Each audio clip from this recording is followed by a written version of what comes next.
por haber concurrido a esta presentación. Mi agradecimiento particular al Colegio de Traductores, porque es ya la... ¿Sí, señorita?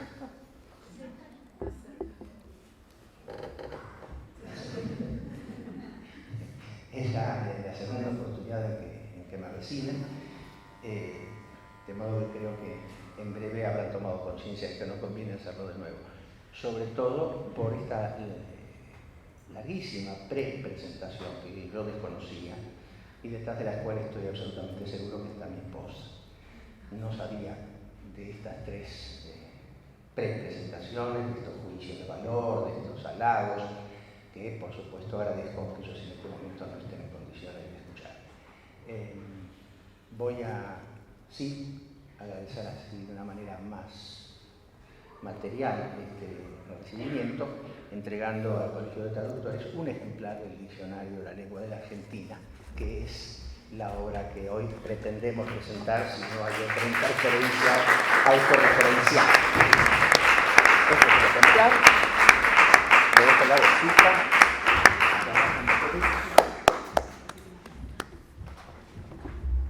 Y ahora sí, si tenemos un poco de tiempo, vamos a hablar de la obra. El diccionario, ahora llamado de la lengua de la Argentina, es en realidad un hito más en la lexicografía del español. Un hito que podemos decir que llevará un número de orden muy alto, pero que tiene su antecedente, su lejano antecedente, pero su primer antecedente, en el Diccionario de Autoridades español, que se publicó entre 1726 y 1739. Diccionario que a su vez seguía una tradición lexicográfica europea antecedida por el llamado Diccionario de la Crusca, vocabulario de la Crusca, italiano, y el Diccionario de la Academia Francesa. La diferencia sustancial que va a incorporar el Diccionario de Autoridades y que va a marcar una metodología que llega a este diccionario que hoy presentamos es precisamente el ser de autoridades. El Diccionario de Autoridades del siglo XVIII no se titulaba así, pero fue caracterizado porque cada una de las entradas estaba ilustrado, estaba refrendada por el uso concreto en una obra que en ese momento era mayormente literaria o documental o histórica. Para quienes asistieron a la presentación del Diccionario Panhispánico de Español Jurídico, bueno, ya algo de eso pude decir en su momento, señalando de qué manera muchos de los términos referidos a la disciplina jurídica estaban muy bien representados en ese diccionario por cuanto muchos académicos eran jurisconsultos. Pero ese criterio metodológico fue de alguna manera marcando un hito, fue de alguna manera marcando un procedimiento que se sostuvo siempre hasta el día de hoy y que con las modificaciones a las que seguramente hará referencia después el doctor Kalinowski, están también presentes en el Diccionario de la Lengua de la Argentina.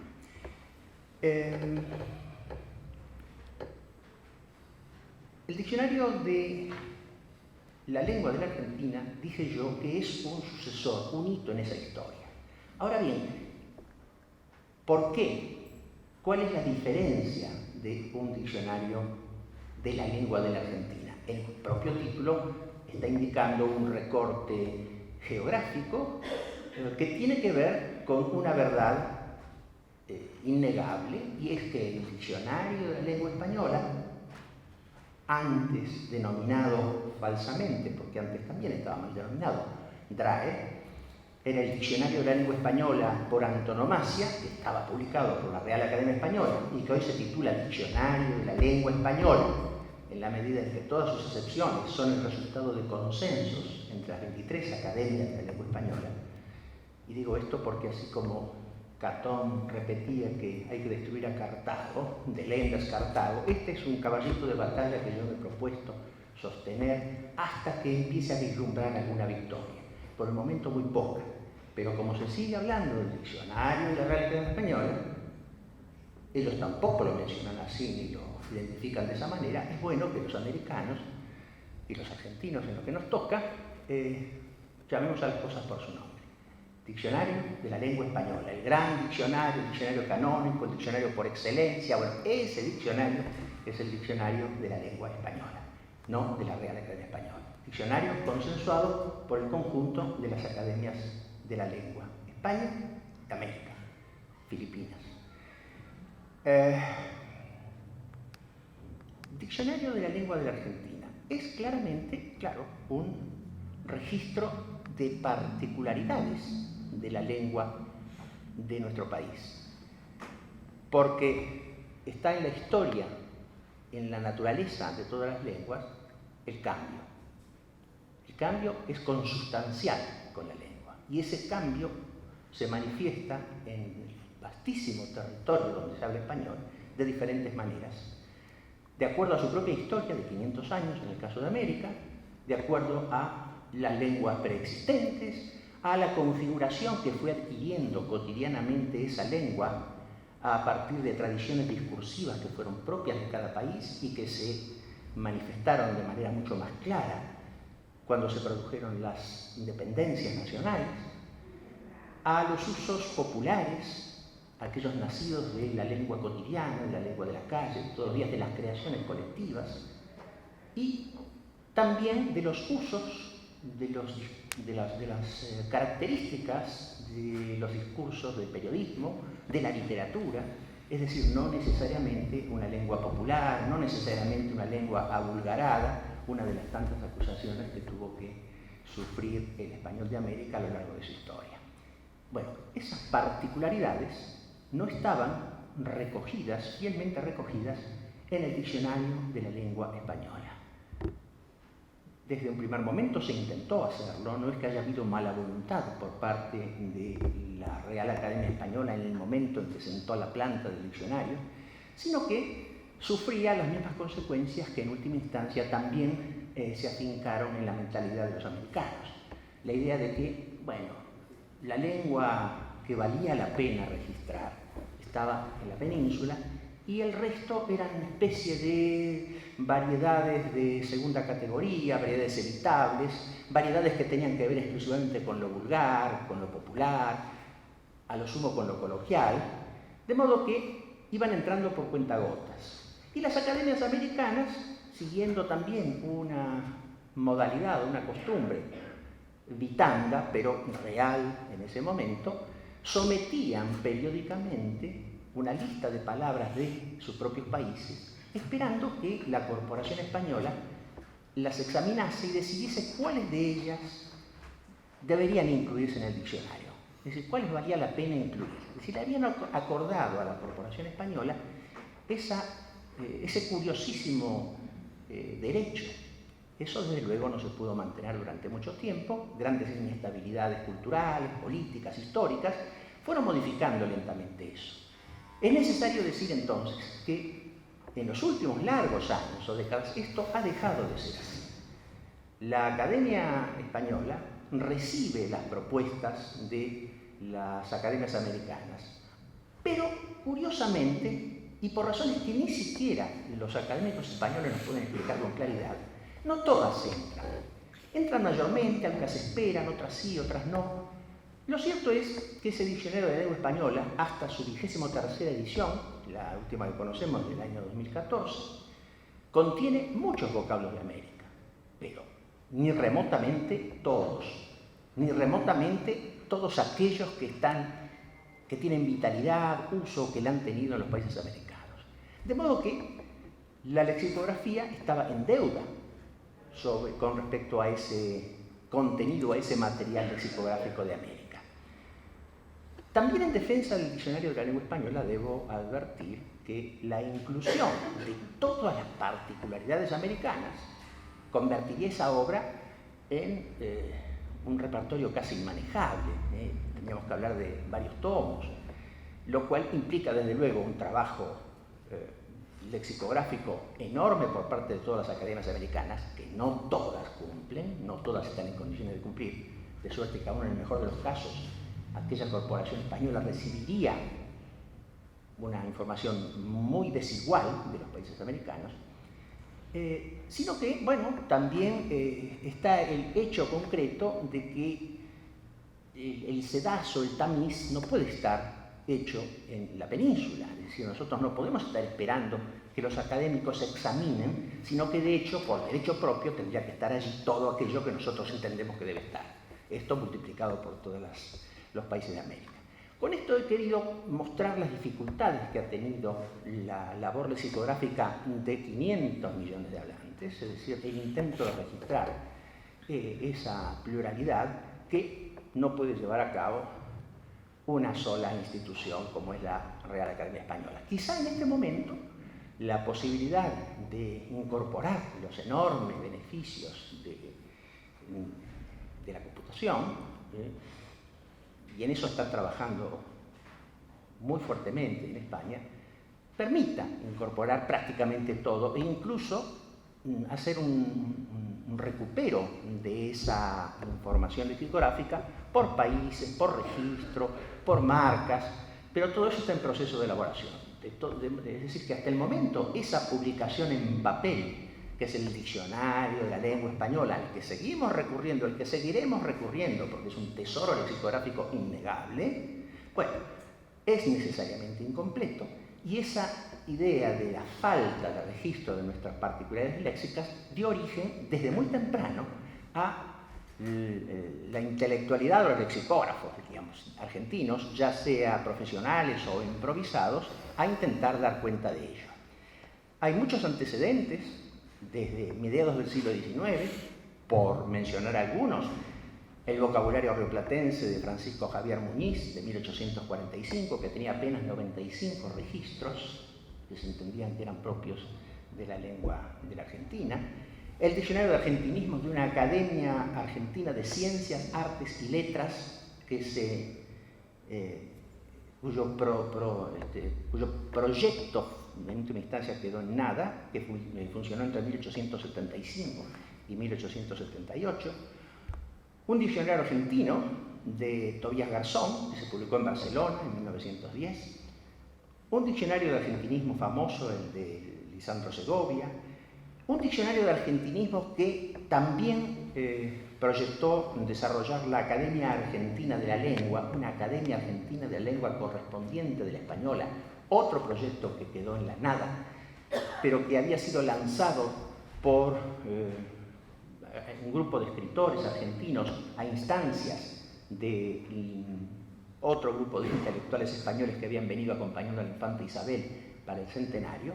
Pues allí se propuso entonces la creación de una Academia Argentina de la Lengua que fuese correspondiente de la española, alrededor, decía yo, de 1910, pero eso también quedó en la nada. Hasta no hace tanto tiempo se recurría con mucha frecuencia a un excelente diccionario de argentinismos, que se llamaba Diccionario de Argentinismos de ayer y de hoy, de Diego Abad de Santillán, publicado en 1976.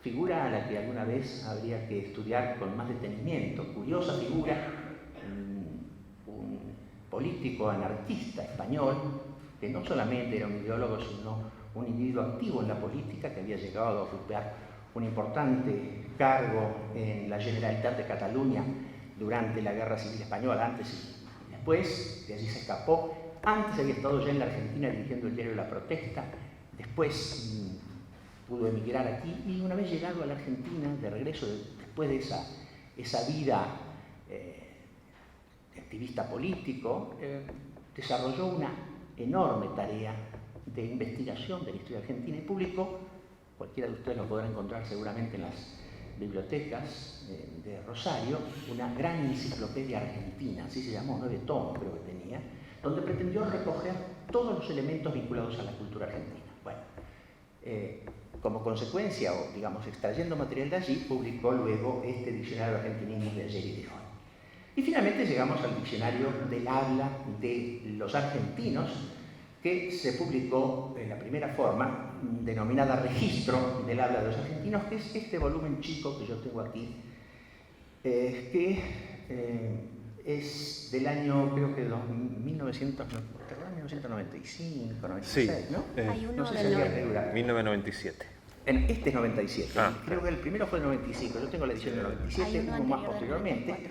Y la idea fue, en realidad, prepararse para una, a pedido también de la Real Academia Española en ese momento, que estaba por sacar su diccionario de la lengua española, intentar actualizar la información que ese diccionario tenía sobre el vocablo de la Argentina. Porque efectivamente en ese diccionario aparecían vocablos que se registraban, algunos de América, otros de la Argentina. Entonces revisar eso, actualizarlo, ponerlo un poco más al día, y esa fue la pretensión, una pretensión, diríamos, ancilar al servicio del diccionario de la lengua española, el registro del habla de los argentinos. Y en realidad este fue entonces el punto de partida de este pequeño, relativamente pequeño volumen.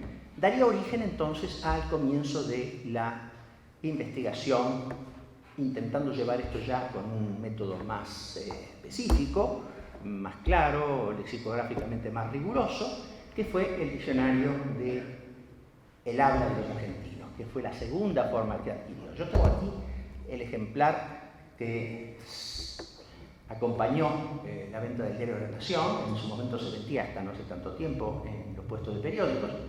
Está la otra forma, previa a esta, es la segunda edición, digamos, segunda edición con respecto al registro, ¿verdad? Diccionario del habla de los argentinos, sobre la que yo también estuve ya en su momento trabajando, formando parte de la comisión, y que después siguió con la tarea del equipo a cargo de Santiago Kalinowski en reuniones quincenales, siguiendo también un método que seguramente, o sobre el cual seguramente se explayará luego Santiago Kalinowski. La riqueza de un diccionario del habla de los argentinos es innegable. Vuelvo por un momento para que quede claro algo. Es un diccionario contrastivo. ¿Qué queremos decir con esto?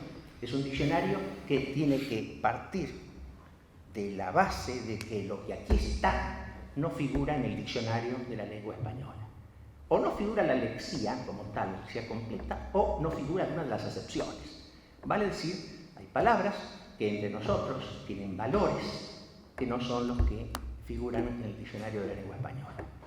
El recorte de lo que es un argentinismo es una tarea muy compleja porque va de suyo, y cualquiera puede llegar a esa conclusión por pensarlo un rato, que no toda palabra particular que se usa en la Argentina se usa en toda la Argentina, y no toda palabra que nosotros entendemos que es propia de la Argentina, en el sentido de que tiene un uso grande o generalizado en la Argentina, lo es solamente de la Argentina. Pero en todo caso, sí podemos afirmar que lo que figura en el diccionario del habla, el antiguo diccionario del habla de los argentinos, no figura en el diccionario de la lengua española. Es, diríamos, el complemento argentino del diccionario de la lengua española. Cualquiera puede pensar en locuciones de todo tipo, lexías complejas, llevando la palabra, irse al humo, estar en la lona, romperse el alma, tirar la chancleta, quedarse en el molde, picarle el bagre a uno. Bueno, estas son expresiones o locuciones argentinas, muchísimas más, desde luego, pero doy simplemente algunos ejemplos de formas que están en la vida cotidiana, en la vida de todos nosotros, en el conocimiento generalizado que nos van a encontrar reflejadas en el diccionario de la lengua española. Hay elementos de la lengua vulgar, claro, desde luego. Hay elementos de la lengua coloquial simplemente. Hay lexías que corresponden a lo que podemos llamar el coloquial despectivo. En el caso de la lengua coloquial específicamente, bueno, no sé, ñoqui, por ejemplo, en cuanto trompada o trucho, escabiar o garca, son palabras claramente de uso coloquial.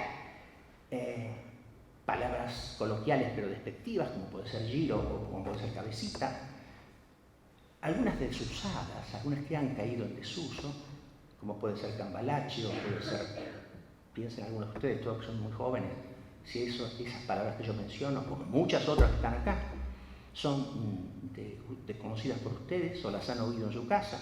Cambalache, currete, no el tango, cambalache, currete, primus.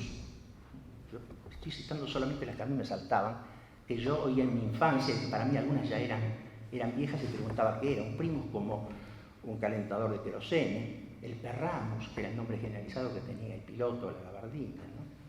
Algunas que son de marcas comerciales y que han tomado el sentido general del referente, Plasticola, por ejemplo, o Pitucón, que son marcas, algunas que han sido impuestas por la naturaleza de nuestra historia reciente, sobre todo económica, muchísimas, desde luego, por supuesto, podemos hablar de Corralito y cuánta cosa hoy día la economía suelta todo el tiempo, que no van a encontrar desde luego en DNE, pero algunas curiosas como Valijero, por ejemplo, el individuo que lleva de manera ilegal dólares entrando, saliendo, bueno, suelen ser dólares, ¿no? Ahora a lo mejor podrán ser yenes, pero en general suelen ser dólares, o solían serlo, o euros en su mejor momento. Encontrar la palabra mellizo, que por supuesto también el del EPE, no va a aparecer mellizos como los números de auto trucados, cuando aparecen dos con la misma patente, que responden a situaciones muy nuestras. Algunas creaciones que nos han hecho reír mucho a nosotros, como Caracúlico, por ejemplo, ¿no? Que tienen autor y hasta podrían fijarse con algún año, ¿no? Propuesta por Portal en su momento, o un poquito más atrás, en algún caso seguramente anterior al nacimiento de ustedes, como Pendorcho, que también tuvo su origen en algo que decía un personaje cómico por televisión. Esto que ha sido una ilustración muy general, lo que pretendía era ilustrar, aunque parezca mentira, el porqué del cambio de diccionario del habla de los argentinos que tuvo antes, registro primero, diccionario del habla después, y diccionario de la lengua de la Argentina que tiene ahora. El porqué, bueno, hubo razones concretas que tuvieron que ver con una sugerencia del editor, pero que encontró eco en el Departamento de Investigaciones Lingüísticas y Filológicas, por cuanto es cierto que la palabra habla remite, por un lado, desde luego, a aquella oposición sausuriana de lengua y habla, pero al mismo tiempo por también una larga tradición lexicográfica un poco equívoca llevada adelante en España, hacer referencia a las hablas como particularidades orales, aquellas que estaban por encima de lo que era, digamos, el registro culto, el registro estándar de la lengua. El habla como aquello que se usa cotidianamente y que de alguna forma se desvía un poco de lo que sería la lengua culta, la lengua general, etc. Intentando entonces eliminar ese equívoco, propusimos diccionario del habla diccionario de la lengua de la Argentina, porque desde luego del total de 9.141 acepciones que contiene esta presente edición, solo 3.357 llevan una marca de registro coloquial, vulgar, jergal, bufardesco, rural, etc. Es decir, el 63,28% del total de acepciones incluidas aquí, es decir, de argentinismos, son propios del discurso, cuidado, del discurso formal, tan argentinas como otras de las que acabamos nosotros de leer ahora. ¿Cuántos de ustedes saben que son argentinismos abrochadora, abrojo, acápite, acolchado, alfajor, bibliorato, binacional, heladera, papel carbónico, prepaga, quincho, rambla, triangulación, pollera, bombilla, vereda, gramilla, desde luego, bueno, calicita, rebusque, molinete, metegol, formas como adjetivos como aluvional, jubilatorio, judiciable, pejerrey, tabla de planchar, el pochoclo, famoso. Los traductores sabrán que pochoclo viene de popcorn. Corn ha sido reemplazado por choclo, de modo que popcorn es popchoclo, pochoclo, conventillo y demás. Se trata de lenguaje no marcado, que no tiene marca ni de ruralismo, ni de vulgarismo, ni de coloquialismo, sino palabras de uso cotidiano, frecuente. ¿Por qué un diccionario de la lengua de la Argentina? Todos los hablantes del castellano somos propietarios de todas las palabras del idioma. Las tengamos o las manejemos de manera activa o las conozcamos de manera pasiva. Todos los hablantes de español somos dueños de todo el vocabulario. Pero toda lengua estándar tiene siempre una variedad nacional de lengua estándar. no solamente porque existen estas particularidades regionales y demás, sino en el estándar mismo, el estándar culto, el estándar que utilizamos en las presentaciones, que utilizamos en la publicidad, que utilizamos en la lengua de registro formal. Bueno, tiene características, marcas, que son propias de la nación. Necesitamos conocerlas. El diccionario de la lengua española, como señalamos antes, no ha podido hacerse cargo del registro íntegro de las particularidades léxicas de los países hispanoamericanos, puesto que, como la Argentina, cada uno de nosotros responde a tradiciones verbales que le son propias, populares, pero también de registro formal. El uso de un diccionario como este, de la lengua de la Argentina, bueno, pues va a permitir una clasificación de ese vocabulario con marcas que son las que le dan un valor particular. Es decir, sabemos que ese argentinismo corresponde a un uso general, no marcado, o que lleva marca de ruralismo, de coloquialismo, de vulgarismo, que puede ser un coloquial despectivo, como señalaba yo antes. En algunos casos vamos a poder averiguar también allí o estudiar la etimología. Vamos a poder seguir el rastreo de los lexicógrafos anteriores que trataron la palabra, cosa que es particularmente importante para los filólogos o incluso, desde luego, para quienes estén interesados en la lengua en cualquiera de sus niveles. Poder saber qué otros repertorios lexicográficos de una larga historia que aparece muy cuidadosamente reflejada en la bibliografía han tratado esas palabras. De modo que también allí existe una historia lexicográfica de cada uno de los términos.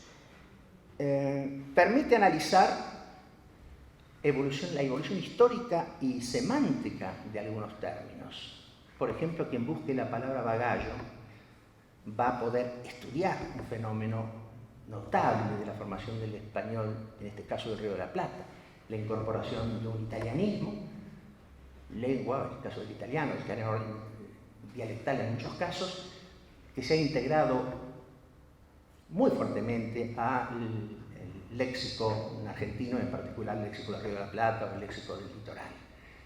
Y a su vez advertir cómo esa entrada tardía, ese ingreso tardío de una palabra que es claramente un italianismo, va a producir después una segunda forma metafórica por bagallo o persona fea, y a su vez el verbo correspondiente que es bagallar, el que sale con personas feas, etc. Bueno, ahí hay una historia característica de una palabra que nos va a permitir a nosotros hacer un seguimiento mínimo, pero que al mismo tiempo ilustra el fenómeno cultural argentino por excelencia, el fenómeno de la inmigración como creación de cultura popular o culta. Para los traductores no necesito yo insistir en la importancia que tiene un diccionario de este tipo, porque permite, desde luego, un mejor conocimiento de la lengua de partida cuando deban traducirse textos, sobre todo aquellos textos que tienen particularidades marcadas nuestras, y alguna otra, como las que yo he señalado, que de pronto pensamos nosotros que son palabras de uso general y resulta que no, que son propias de esta región o de otras partes de América, como dije yo, un poco más vastas, pero registradas entre nosotros. Y al mismo tiempo también para un traductor que quiera o necesite hacer la traducción de un texto de otro idioma al nuestro y necesite de pronto encontrar alguna forma popular, alguna forma coloquial para reproducir las correspondientes formas populares o coloquiales de la lengua de partida. Y suponiendo que ninguno de estos argumentos fuese suficiente, bueno, yo siempre entiendo que hay un apotegma que podemos llegar en cualquiera de estos casos. Siempre es mejor saber que ignorar. Muchas gracias.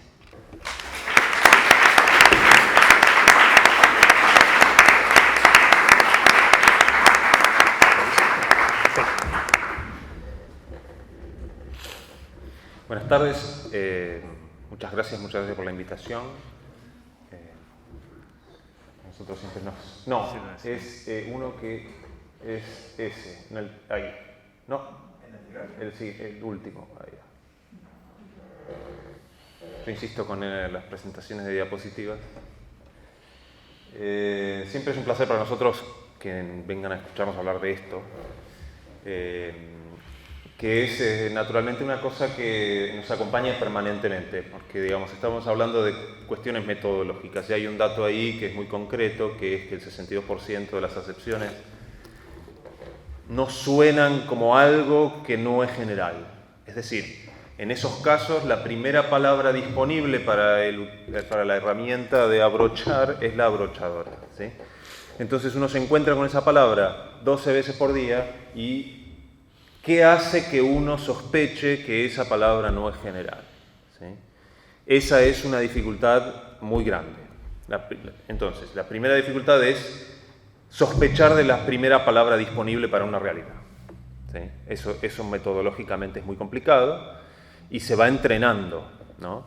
Se va entrenando la sensibilidad de encontrar que esa palabra un colombiano no la entendería. Es frutilla. Tenemos, no sé, tenemos el oído también entrenado escuchando doblajes. Si en el doblaje nunca dijeron frutilla, entonces eso es una razón para ir a mirar la palabra y así, ¿no? Muchas palabras nos llegan por sugerencias del cuerpo académico que nos envían palabras sobre las que ellos sospechan. Pero hay un problema muy concreto de detección. ¿Cómo hacemos para detectar las palabras que son regionales? ¿Y cómo hacemos para caracterizar adecuadamente el uso que tiene una palabra en el ámbito de los hablantes, en el gran ámbito de los hablantes? Esto era un poco una obsesión mía, porque digamos, con este método basado en la sensibilidad, en el entrenamiento de los lexicógrafos, en la frecuentación de lecturas del cuerpo académico, digamos, en el esfuerzo colegiado, con eso se puede hacer mucho, pero faltaba, me parece, algo que le diera a esto visos de ser más comprensivo, de ponernos delante de palabras a las que no llegaríamos, ¿no? Entonces, bueno, el diccionario ya hablamos bastante, es contrastivo descriptivo, es diacrónico, es decir, hay palabras desusadas, poco usadas. Tiene autoridades, esas autoridades a veces son páginas de internet, que lamentablemente al mes y medio ya no están más, pero digamos, tienen que confiar en nosotros, en que en el foro de los dueños de determinado modelo de un automóvil marca Renault, se usó efectivamente esa palabra con la cita que está registrada ahí. Lo que pasa que es un poco el problema, por eso siempre tendemos a preferir documentar las palabras con literatura o con prensa que tiene una permanencia mayor. Cuando esas fuentes no están disponibles, ponemos la fuente que haya. Digamos. La autoridad puede ser esta persona que se le rompió el palier del guardabarro delantero del Renault, ¿no? Para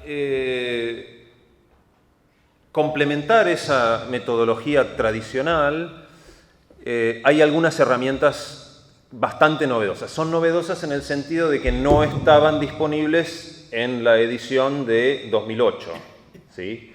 De modo que el diccionario de 2008 es muy dependiente de qué palabra estaba incluida en el diccionario de la lengua española y con qué marca. Si el diccionario de la lengua española daba una palabra como general, automáticamente eso significaba que no iba a ingresar en nuestro diccionario.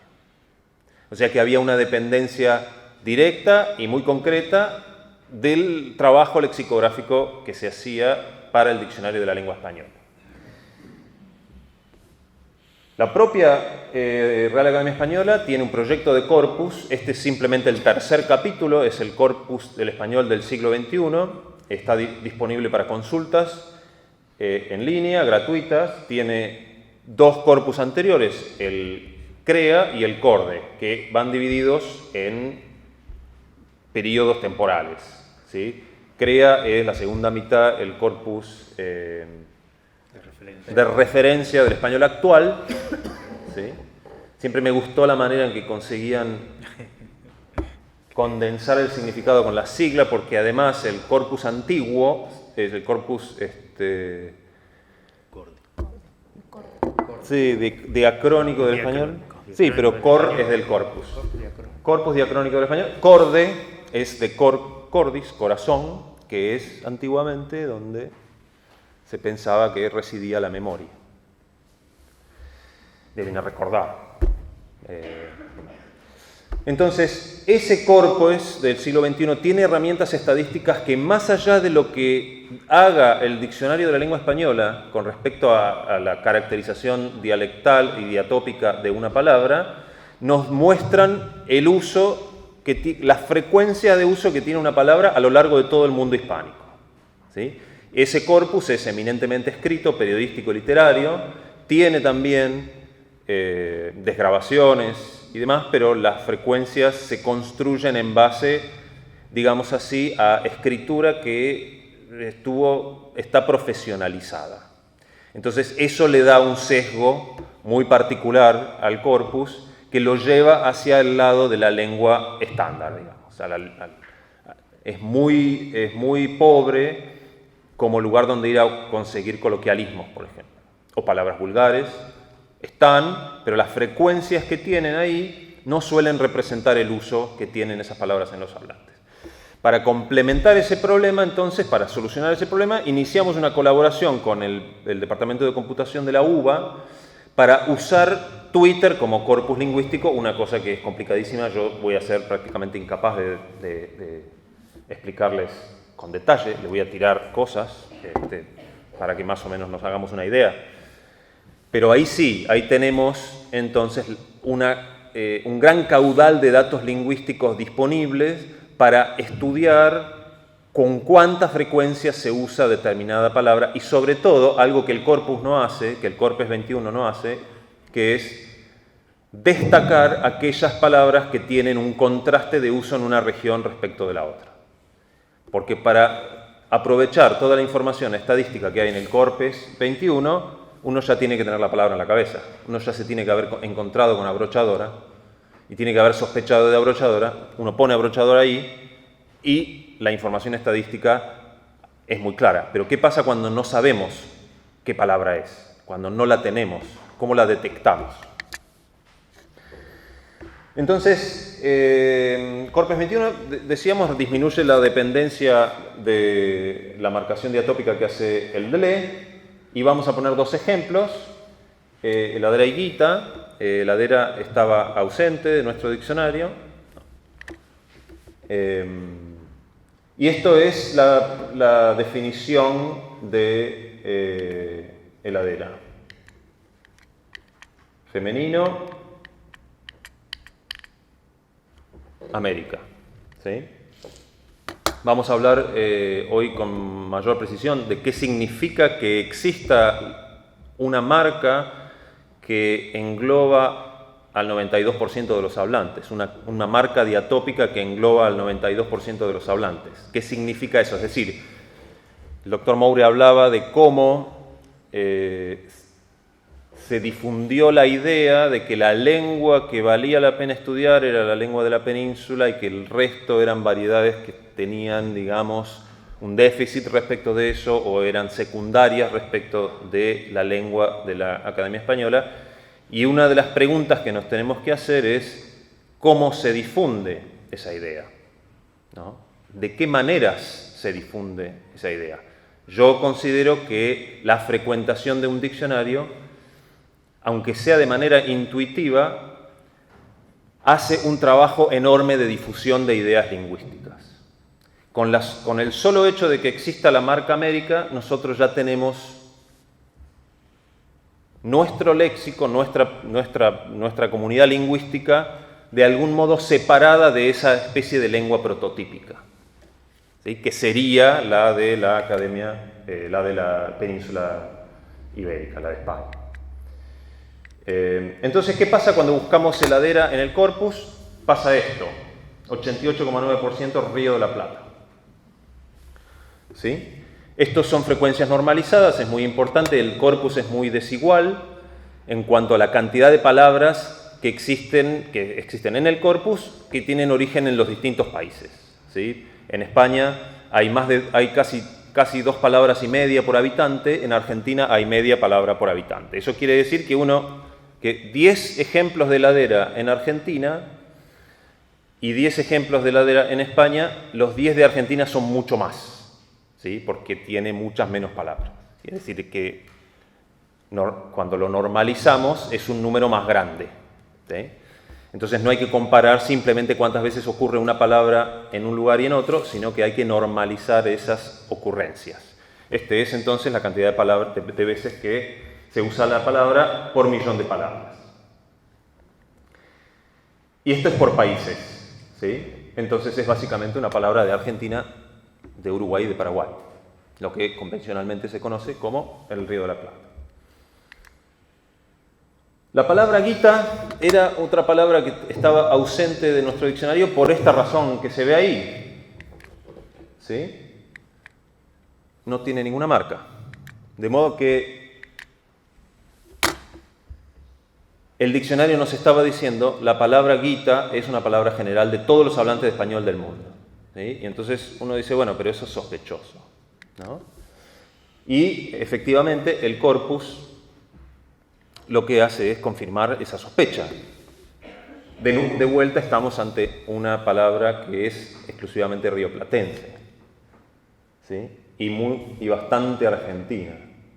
La mitad de todos los ejemplos son de Argentina. Esta porción roja es Uruguay. Como decía el doctor Moure, no se puede hacer un diccionario de palabras que se usen exclusivamente, que un uruguayo no sabe lo que es, digamos, porque nosotros vamos a saber muchas veces que es una palabra del Uruguay y vamos a usar cosas que también se usan ahí, pero no necesariamente eso se va a usar en más países. Entonces, como decía, es un límite difuso que es difícil de establecer. No puede seguir literalmente, de manera precisa, las fronteras políticas, ¿sí? Pero claramente no se trata de una palabra general, por lo tanto tiene que estar en nuestro diccionario. Lo que hicieron entonces en el Departamento de Computación es juntar esta cantidad de palabras, es decir, 647 millones de palabras, formas, digamos así, es un corpus, como ustedes se imaginarán, muy ruidoso. 81 millones de tweets, de 56.000 usuarios, repartidos de manera más o menos igualitaria en todas las provincias, lo cual da un vocabulario de 7 millones y medio de palabras. Eso es una locura, ¿sí? Pero, como les decía, es porque el corpus es muy ruidoso. Viene hola, hola, hola, y hay unas regularizaciones que podemos hacer, pero igualmente, como para que se den una idea, el mismo vocabulario de Corpes Argentina tiene 173.000 palabras. Entonces, estamos ante una realidad, digamos, que hay que considerarlo metodológicamente la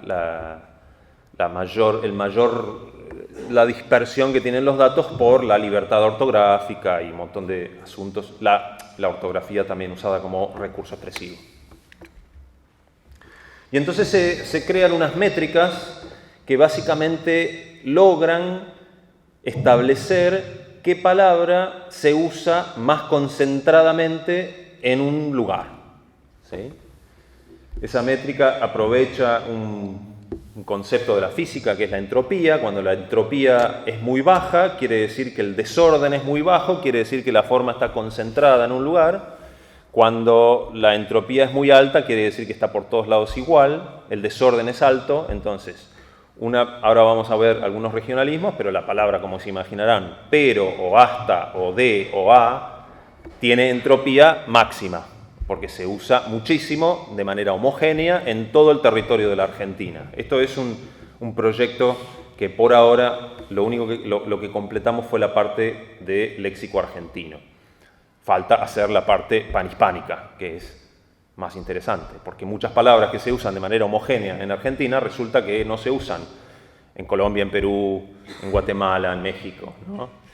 Pero en esta lista reducida al léxico de la Argentina, nos parecen como una palabra general, una palabra que está, digamos, con la entropía muy alta, o sea que la lista que genera de palabras está muy abajo en la lista. Podemos ir ahí abajo a ver qué palabras son generales. Entonces, bueno, confirmamos por esta vía una cosa que sabíamos, que es que a mayor entropía, mayor cantidad de palabras. Quiere decir que hay más cantidad de palabras que se usan en todos lados por igual. Las palabras regionales son menos, que son las que están acá. Las de baja entropía son pocas, son muy pocas, pero estas son en particular las que nos interesan a nosotros, porque como es un léxico, un diccionario contrastivo, necesitamos las palabras con muy baja entropía, las palabras que están concentradas en determinada región. Y lo que hace la métrica es generar una lista que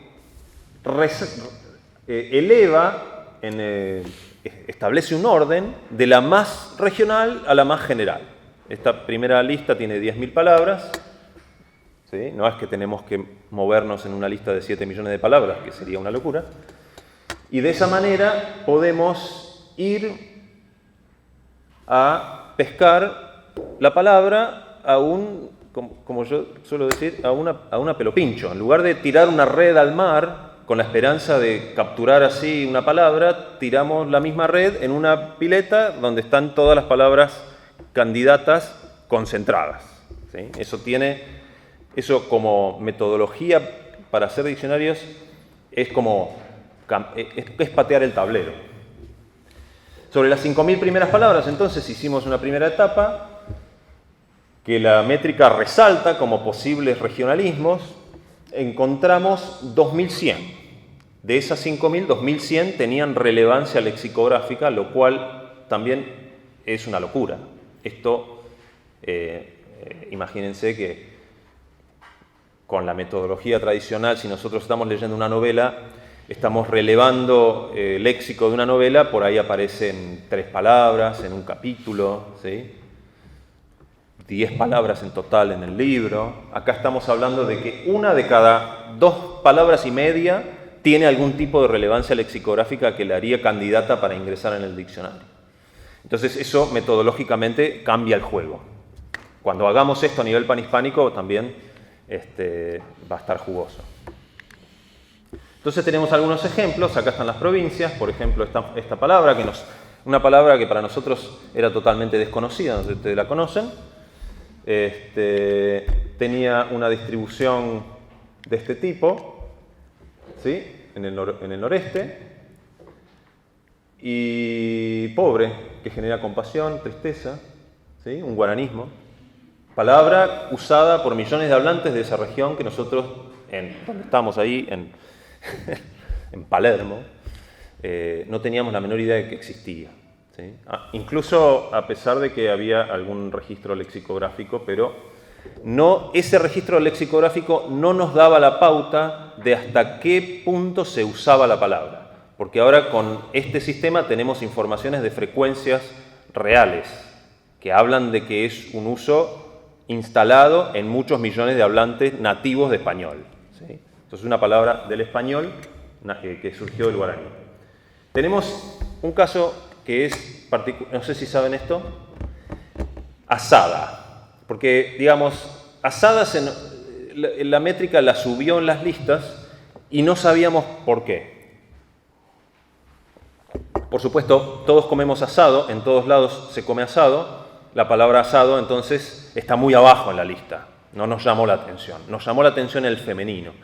Y no es que resulta que en Mendoza y en San Juan se come mucha papa asada o algo así, que la dieta del lugar hace que haya muchas veces, se use mucho la palabra asado en femenino, sino que es un indicador de que ahí hubo algún desplazamiento semántico. Exhausto, harto, fastidiado, en pésimas condiciones. ¿Sí?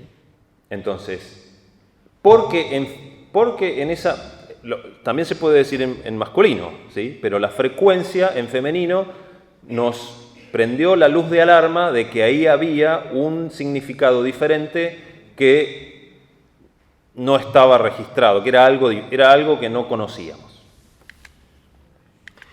Y acá hay otros ejemplos, el sufijo cordobés aplicado a adjetivos y adverbios, aso, ¿sí?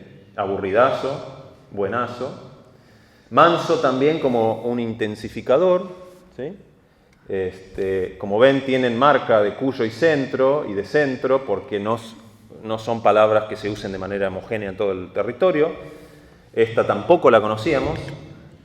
Después, otro guaranismo, angaú, también con muy buenas frecuencias en el noreste, y mitaí con lo mismo, ¿sí? Mitaí, gurí, como una especie de gurí, ¿sí? Ahora, ¿por qué es importante? Es decir, ¿por qué es importante trabajar con esta metodología, dejar de depender de la caracterización diatópica que hace el Diccionario de la Lengua Española y, por supuesto, poner en cuestión la marca que abarca al 92% de los hablantes del mundo? En principio, ustedes saben, tenemos esto, ¿no? Diccionario de americanismos. Y aunque no hayamos abierto nunca el diccionario, la sola existencia de esa obra comunica una idea lingüística, ¿sí? Que es que la marcación dialectal es americana. Los dialectos son americanos, ¿sí? De alguna manera el léxico de América está marcado, ¿sí? De un modo que no está marcado otro. Porque si ustedes ven, no era así mi intención, pero bueno, se nota igual. Estas son las academias de la lengua, es decir, estos son los países donde se habla español en el mundo. Y el diccionario de americanismos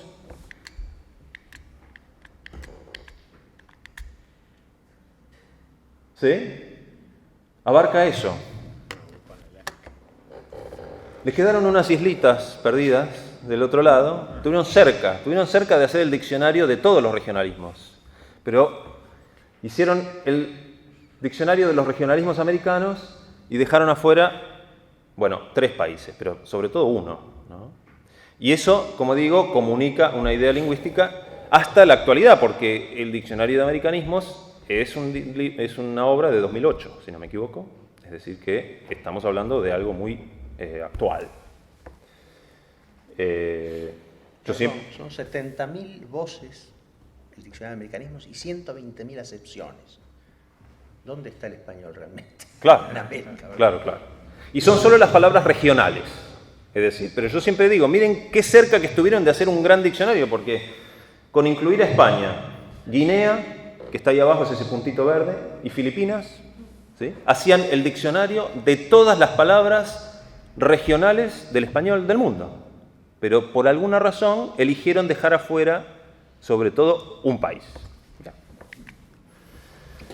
Este es el problema de los diatópicos que tiene el diccionario de la lengua española, problemas que arrastra probablemente de su tradición metodológica y de su historia, que es, ustedes van a ver ahí, entonces, la cantidad de palabras que tienen diatópico dentro, porque el diccionario de la lengua española incluye muchas palabras que son argentinas con marca argentina, muchas mexicanas con marca México y así sucesivamente.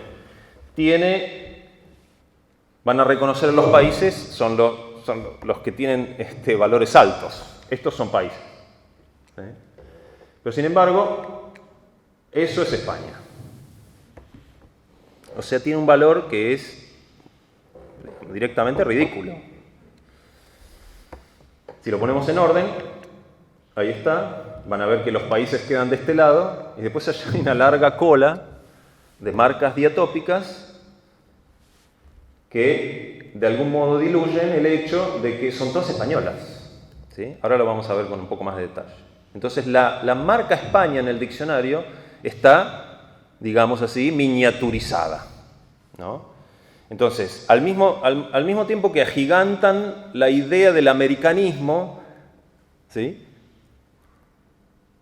Disminuyen o miniaturizan la idea del españolismo. O sea, no lo dejan de decir, ¿no? Digamos, esa marca empezó en el siglo XXI la marca, ¿no? Los españolismos son de siempre, pero en el siglo XXI, en el año 2001 apareció la marca España en el diccionario recién. Pero bueno, digamos, siempre hay indicadores positivos, y vamos a ver uno ahora a continuación. Entonces, ahí está la cantidad de diatópicos que hay de España, de América y el resto. El resto son dos, Filipina y Guinea Ecuatorial.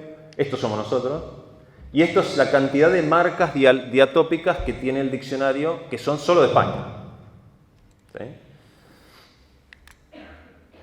Así es como se vería ese cuadro si en lugar de tener tantas marcas diatópicas, microdiatópicos del diccionario, todas esas estuvieran reunidas en el nombre del país. ¿Sí? Entonces, España sería, dentro del diccionario de la lengua española, el país que tiene mayor cantidad de palabras marcadas con su propio diatópico. Si uno tomara Cádiz y Murcia y Jaén a la mañana y todo eso. Jaén, calle alta, calle baja. Si uno tomara todas esas marcas y las reuniera, porque además España es el único país que tiene diatópicos internos. No hay diatópico interno argentino en el diccionario de la lengua española. Entonces, son como muchos elementos que van contribuyendo a la difusión de la misma idea, ¿sí? Que es que lengua, ¿sí?, está en la península, el dialecto fuera de la península. ¿Sí? Y eso, a pesar de que estamos viendo muchos signos muy positivos, sigue siendo una realidad de difusión de la academia hoy en día. Tuvimos una sorpresa. Ahí está. Esto es simplemente el cuadrito que a mí siempre Este es mi caballito de batalla. Esta es la cantidad de habitantes que tienen los países, ¿no? Entonces, siempre me gusta recordar México, Estados Unidos, Colombia, España y Argentina prácticamente ahí, ¿sí?, en el cuarto lugar. Tenemos más o menos la misma cantidad de habitantes. Entonces, bueno, como ven, existen estas definiciones que son todas iguales, ¿sí? Es decir, palabra o uso propios del español hablado en y nombre de país, ¿sí? Colombia, Venezuela, Uruguay, México, Chile. Chile por alguna razón no tiene la cualidad o condición de colombiano, ni el amor a lo chileno tampoco. No sé, es la única que tiene una sola acepción de estas definiciones, pero la primera definición sigue el mismo modelo. Peruanismo lo mismo, hondureñismo, ¿sí?, cubanismo, etc. ¿Sí? Estas palabras entonces se introdujeron en el diccionario en el año 1925. Esta un poco más, diccionario manual ilustrado, pero digamos es del 27. 1925 es el primer año en que el diccionario se llamó de la lengua española, antes se llamaba de la lengua castellana. Estas en 1970. Entonces, ¿cuál es la historia de españolismo? Españolismo apareció en el diccionario en 1869, es el amor o apego de los españoles a las cosas de su patria, el amor a las cosas típicas de España en 1925, esto es 2001, amor o apego a las cosas características de... No está el uso, ¿no? No está la palabra usada, propio del español usado, ¿no? Esto es 2001, españolismo, cualidad, condición del español, amor a lo español. Me gusta esta del carácter genuinamente español. Ahí había algo en el 2001, un poco inquisidor. Esto es 2014. Esta es la última edición en papel que tenemos del diccionario. Y para nuestra sorpresa, el otro día descubrimos esto. Palabra o uso propios del español hablado en España. De una actualización digital que nosotros, como se imaginarán, buscamos esta palabra una vez por semana. Así que yo apuesto a que fue 2019. Entonces, si a ustedes les preguntan alguna vez un ejemplo de política lingüística, pueden poner esta diapositiva, ¿sí? Tardaron más de un siglo. Estas las de América se introdujeron en 1925. Más de un siglo después, casi un siglo después, recién aparece lo mismo, pero para España. Y después se cierra el círculo, ¿no? Con los diccionarios contractivos como el que estamos presentando hoy. Diccionario de la lengua de la Argentina, Diccionario de español del Uruguay, Diccionario del uso del español de Chile, el de Perú, el Diccionario de mexicanismos, el de Nicaragua, el de República Dominicana, que tiene 11.000 entradas, y el de España no se publica. ¿Sí? Con esto se cierra el círculo de la divulgación de la misma idea, es decir, yo tengo unas conclusiones. Se disocia el nombre España de la marcación dialectal. Hay 548 palabras en el diccionario de la lengua española, las 4.668 restantes se diluyen entre un montón de microdiatópicos. Se asocia lo dialectal a lo americano, persiste la marca América, que no tiene ningún rendimiento descriptivo, una cosa que describe al 92% de los hablantes no describe nada. Se impone la idea de que existe esta especie de identidad entre lengua española y el país España. Suena muy parecido, será por eso. Y la idea complementaria de identidad entre el dialecto del español y América. Y además tenemos este problema, en el que no me voy a meter ahora, pero una de las cosas que dificultan que la palabra español se lexicalice como nombre de la lengua sin referencia concretamente al país España, como pasa en inglés o pasa en otras lenguas, está dada por este debate entre el muy activo en la intelectualidad argentina, del cual nosotros hemos tenido que sufrir algunas consecuencias, entre castellano y español, una división que era relevante históricamente y que hoy lo más relevante es decirle, como hacen muchas academias americanas, este es el léxico del español de Nicaragua. Esto es español, no es otra cosa, ¿sí? Es la lengua está, ¿sí? Bueno, me estaba apurando un poco. Muchas gracias.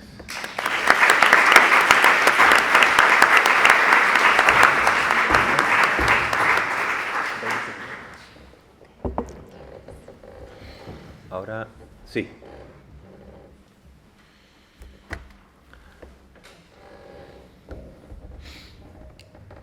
¿Qué tal? Buenas tardes. Primero quiero aclarar que esta presentación la hicimos con Josefina Raffo, nuestra compañera del departamento, a quien ustedes vieron hace un momento en pantalla. Así que voy a hablar en nombre de las dos.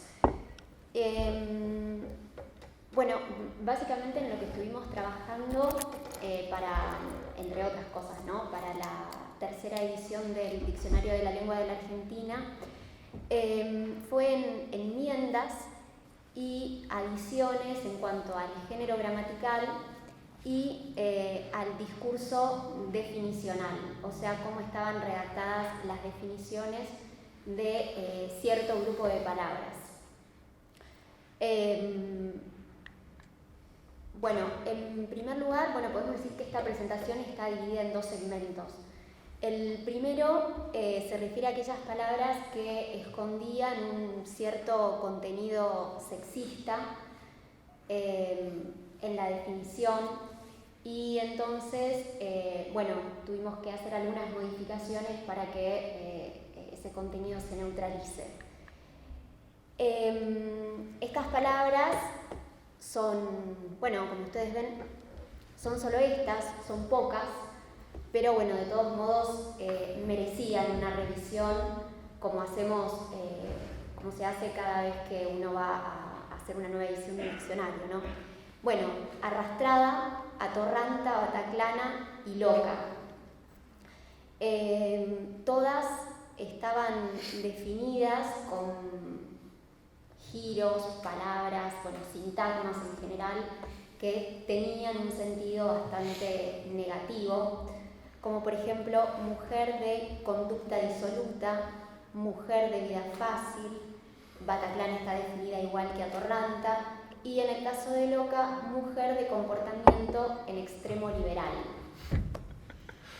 Así estuvo hasta la edición del 2008, que es la segunda del diccionario, ¿no? Entonces, como escondían justamente un sentido negativo, además, vuelvo hacia atrás porque ustedes ven que, excepto la primera, todas tienen una marca que es la de coloquial. Bueno, esa es una marca diafásica, se llama así en lingüística, que se refiere al registro. Pero además nosotros consideramos que estaba faltando una marca pragmática, de valoración, que son aquellas que hacen referencia al uso que le tiene que dar el hablante, pero en cuanto a sus actitudes. Es decir, tiene que ver con la intención que pone el hablante en el momento en que utiliza esa palabra en un contexto determinado. Bueno, entonces esa marca es la de despectivo. Es una marca fundamental porque nos está diciendo que la palabra no solamente, en cuanto a coloquial, que no solamente se usa en una determinada situación o en un determinado registro, sino que además al añadirle despectivo estamos diciendo que es una palabra con la que se puede ofender a alguien, que tiene un carácter ofensivo, discriminatorio.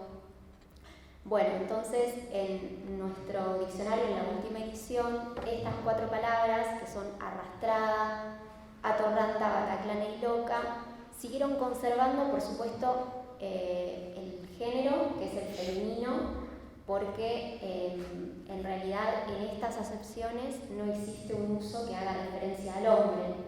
Y obviamente que nosotros no vamos a manipular la realidad lingüística.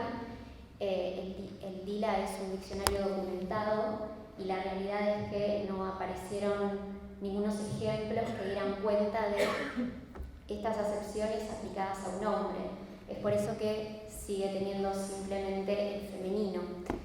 Conserva el coloquial porque se usa en esas situaciones de habla, pero además es muy importante que le hayamos añadido la marca despectivo.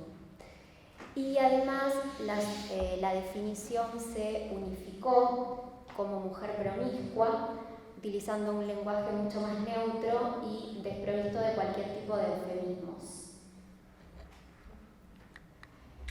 Bueno, después también hubo correcciones que estuvieron orientadas a incorporar la alusión al hombre. Bueno, este es el caso de tirar la chancleta, que hasta 2008 estuvo definido como transgredir inesperadamente una mujer, costumbres sociales o familiares en materia sexual. Sin embargo, nos encontramos con ejemplos en los que también se hacía referencia al hombre. Por ejemplo, este caso que les traje acá es casado a los 21 años con Noemí Croco, mi primera novia, por supuesto. Como siempre se ufanó, a los 60, el ex candidato a gobernador bonaerense tiró la chancleta. Bueno, entonces esto nos hizo pensar que no solamente estaba referido a una mujer, sino que también acá tenían que estar incluidos los hombres.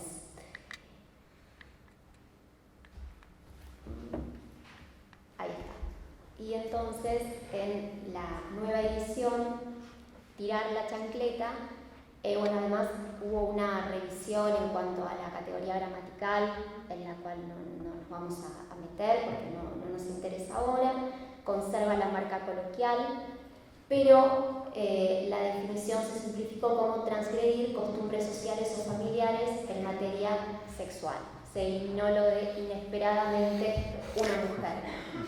Otro caso de estos que mencionó hace un momento el doctor Moure es el de Bagallo, que también hasta 2008 estuvo definido como mujer fea y en la nueva edición aparece como persona fea.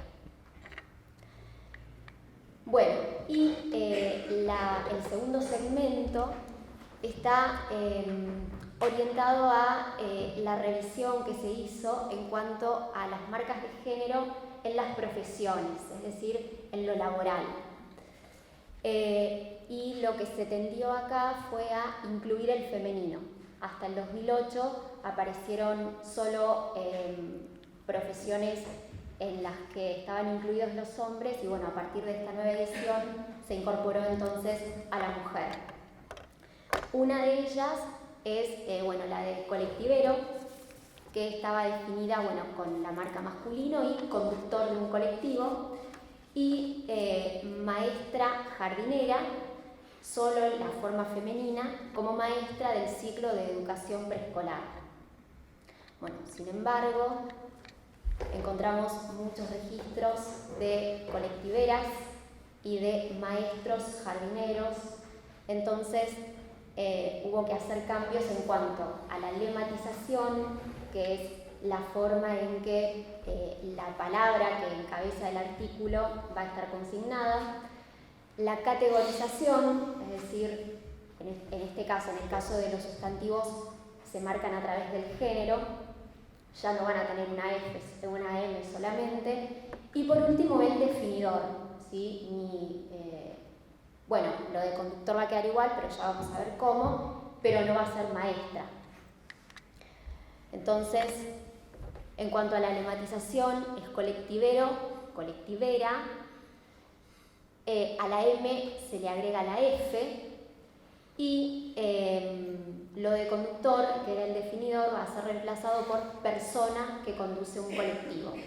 Y en cuanto a maestra jardinera, ahora se lematizó como maestro-maestra, obviamente se agregó la M, y entonces la definición pasó a ser se sobreentiende maestro, especializado en, como ustedes saben, lo del uso del masculino es porque es el género no marcado, ¿sí? No por otra cuestión en este caso. Y otros ejemplos para los que también encontramos documentación y a los que se les agregó la marca femenina son, fletera, payadora, remisera, relatora, diariera, y en el caso de guardatren y referee, el femenino se marca como común, es decir, común en cuanto al género, es la referee y el referee, ¿sí? Y lo mismo guardatren, él o la. Con estas enmiendas, con todo este trabajo, lo que nosotros perseguimos siempre, no solamente con este grupo de palabras, es tender a la precisión, a la mayor claridad posible, a usar el lenguaje que sea más claro, más pertinente. Por supuesto, buscar una consistencia, es por eso que aquellas palabras que tienen algo en común siempre tratan de estar unificadas, de homogeneizarse en cuanto a la definición, y en el caso de que sea también correspondiente el uso de las marcas.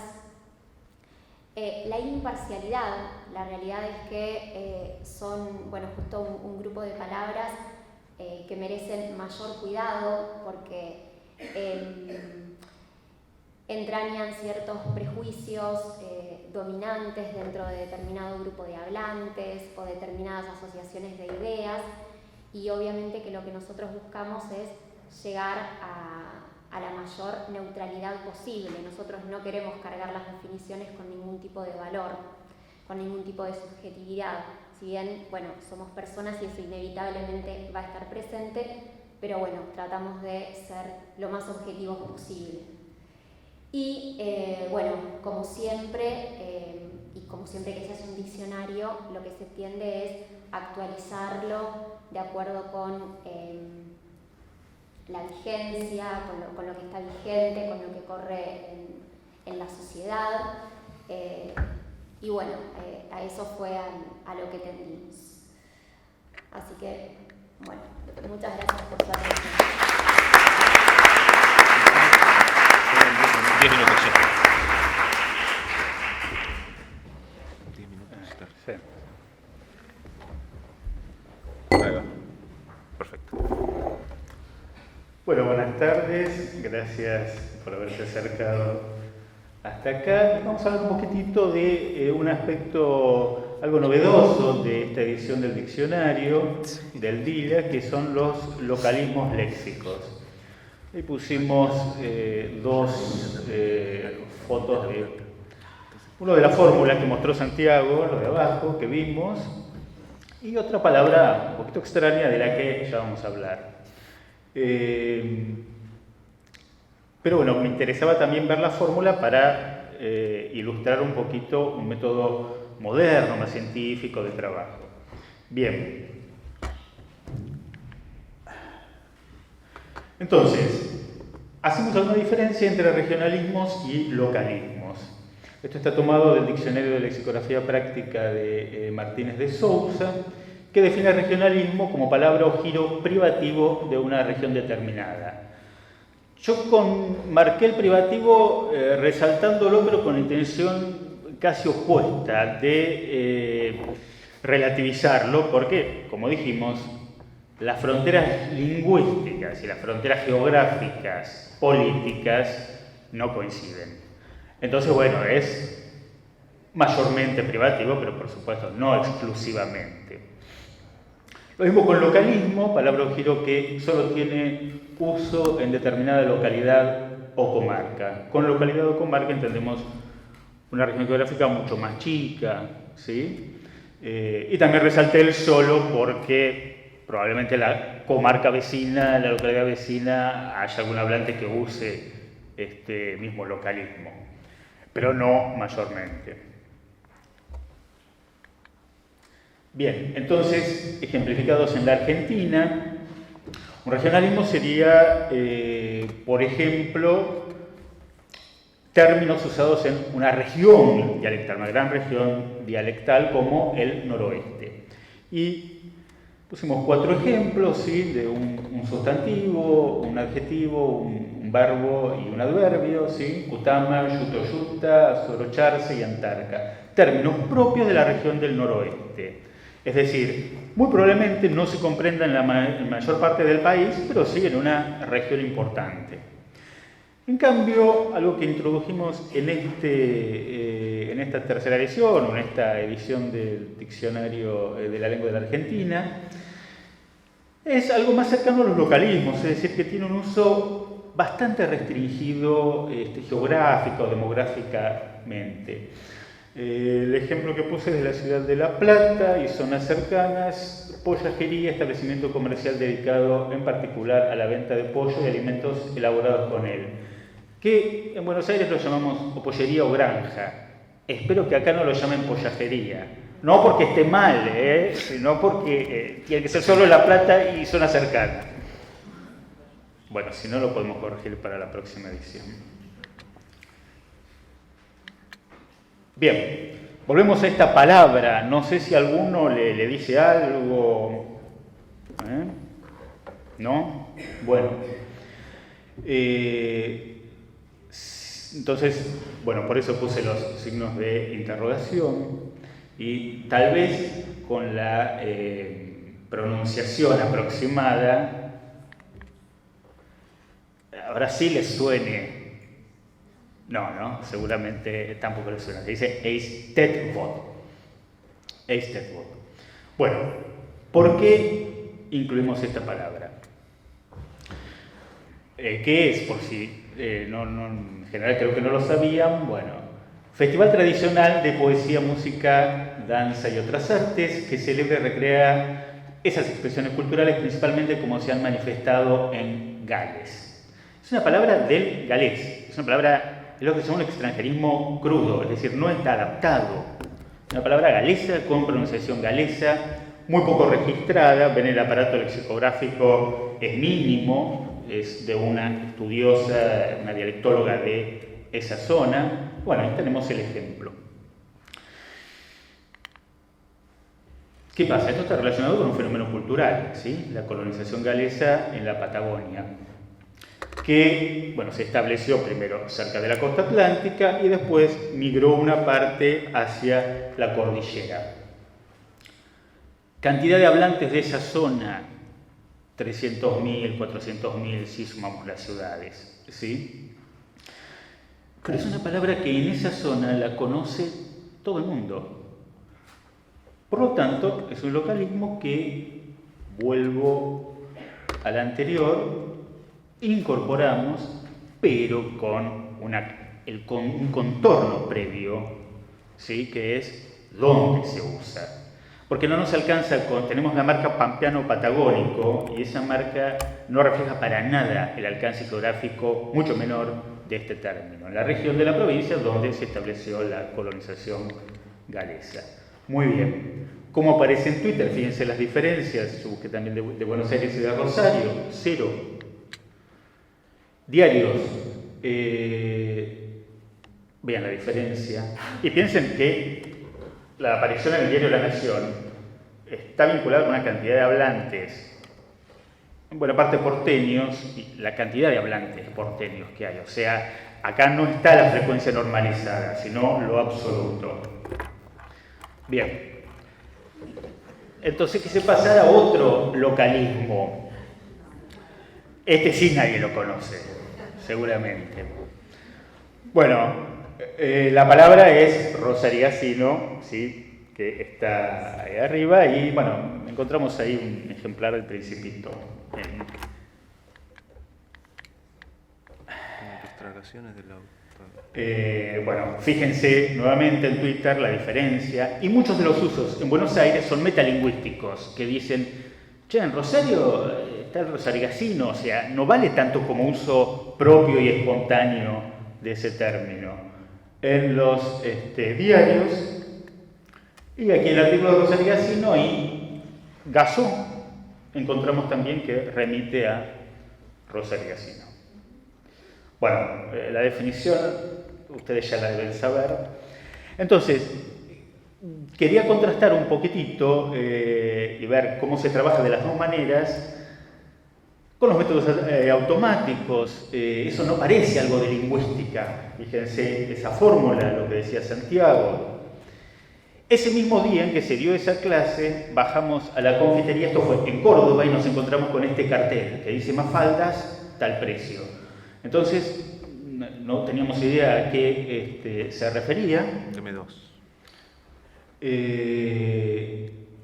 Entonces, evidentemente será un localismo. Bueno, vamos a estudiarla. Nos encontramos con que se refería a la media luna rellena de jamón y queso, que esa todavía no sabemos el alcance geográfico. En Córdoba le dicen Mafalda. ¿Acá le dicen Mafalda? No, ya lo estuve buscando. Mafalda es otra cosa. Mafalda es, bueno, la más conocida por todos. Muchas gracias.